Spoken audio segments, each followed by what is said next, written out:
Hello bachchon, so let's understand the question first. The question says a rocket is launched. We are given a rocket which is launched normal to the surface of the earth, okay, away from the sun, along the line joining the sun and earth. Okay बच्चों, so यहाँ पर हमसे पूछा है the sun is 3 into 10 की power 5 times heavier than the earth and is at a distance 2.5 into 10 की power 4 times larger than the radius of earth. The escape velocity from Earth's gravitational field is 11.2 km per second. Then we have to find the minimum initial velocity for the rocket to be able to leave the sun earth system.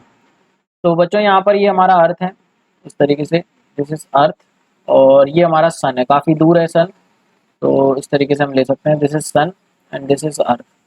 और earth के surface से हम एक rocket को launch कर रहे हैं away from the सन, ऐसा इसने बोला है।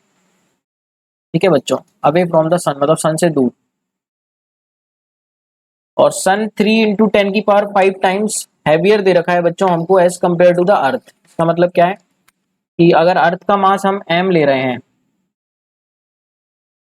तो सन का मास कितना ले सकते हैं बच्चों, 3 into 10 की पावर 5 m। ये बच्चों हम सन का मास ले सकते हैं। अब यहाँ पर हमसे बोला है डिस्टेंसेस वगैरह दे रखी हैं, रेडियस ऑफ अर्थ, और earth is at a distance 2.45 into 10 की power larger than the radius of the earth. Means ये जो डिस्टेंस दे रखी है अर्थ एंड सन के बीच की, ये हम डिस्टेंस ले सकते हैं ऑलमोस्ट 2.5 into 10 की पावर 4 आर। ये बच्चों द एस्केप वेलोसिटी दे रखी है यहाँ पे, और minimum initial velocity required for the rocket to be able to leave the sun earth system. तो बच्चों यहाँ पर अगर सन अर्थ सिस्टम से रॉकेट को लीव कराना है, इसका मतलब रॉकेट को कहाँ पहुँचाना है, इनफाइनाइट पे। तो यहाँ से अगर हम रॉकेट लॉन्च करते हैं और उसको इन्फिनिटी पे पहुँचाते हैं बच्चों, तो इन्फिनिटी पे उसकी टोटल एनर्जी कितनी हो जाएगी, जीरो। मतलब रॉकेट की टोटल एनर्जी हमको जीरो कर देना है इनिशियल, क्योंकि एनर्जी कंजर्वेशन से एनर्जी कंजर्वेशन अगर हम लगाएंगे बच्चों, तो एनर्जी कंजर्वेशन के पॉइंट ऑफ व्यू से हम बोल सकते हैं जो रॉकेट के पास इनिशियल एनर्जी है, रॉकेट की initial total energy that is equals to initial final energy, और स्केप आउट करा देंगे तो इन्फिनिटी पे पहुंच जाएगा। इन्फिनिटी पे हम एनर्जी कितनी ले लेते हैं बच्चों, जीरो। तो इनिशियल एनर्जी में हम रॉकेट की पोटेंशियल एनर्जी लेंगे और रॉकेट की काइनेटिक एनर्जी, इसका सम जीरो करना है। अब बच्चों रॉकेट की पोटेंशियल एनर्जी किस किस कारण होगी, एक तो सन के कारण होगी और एक अर्थ के कारण होगी। रॉकेट का इंटरेक्शन एक तो सन से होगा और एक अर्थ से। तो हम लिख सकते हैं सन के कारण पोटेंशियल एनर्जी प्लस अर्थ के कारण potential energy plus kinetic energy. Kinetic energy हम ले सकते हैं हाफ वी स्क्वायर, अगर वी स्पीड से हमने रॉकेट को लॉन्च करा। इनका सम जीरो के इक्वेट करना है। अब बच्चों सन के संग पोटेंशियल एनर्जी कितनी लिख सकते हैं, minus G mass of sun into mass of rocket upon distance between rocket and sun. तो इसको हम ले सकते हैं 2.5 into 10 की पावर 4 आर। तो ये हो जाएगा 2.5 into 10 की पावर 4 आर, माइनस अर्थ के संग इसकी पोटेंशियल एनर्जी लिख सकते हैं बच्चों minus G mass of earth into m upon distance rocket को अर्थ के सरफेस से लॉन्च किया तो रेडियस होगी डिस्टेंस रॉकेट एंड अर्थ के बीच की, plus half m v square is to zero. बच्चों इसको कैसे सॉल्व करेंगे, सो इसको हम सिंपली, हमारा मास कट जाएगा उस साइड जाएगा तो ये जीरो हो जाएगा, एम एम कैंसिल हो जाएगा बच्चों। तो हम देख सकते हैं बच्चों जो वी स्क्वायर की वैल्यू आएगी वो डायरेक्टली मैं लिख रहा हूँ वी स्क्वायर की वैल्यू नेक्स्ट स्लाइड पर।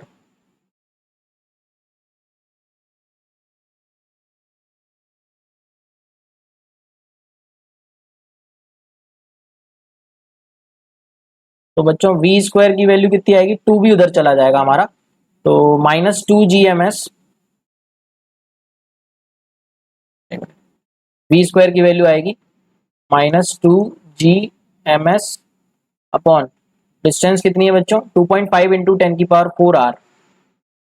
2.5 into 10 की पावर 4 आर और -GME अपॉन आर है ही हमारा, मतलब प्लस हो जाएगा बच्चों, उधर चला जाएगा तो plus G mass of earth upon r. ये बच्चों प्लस हो गया हमारा, और क्या हो गया यहाँ पे, इसमें 2 का मल्टीप्लाई कर देंगे, पूरे सिस्टम में 2 का मल्टीप्लाई कर देंगे, यहाँ पे भी 2 का मल्टीप्लाई कर देंगे क्योंकि वी स्क्वायर बाई 2 का यहाँ 2 आ चुका है।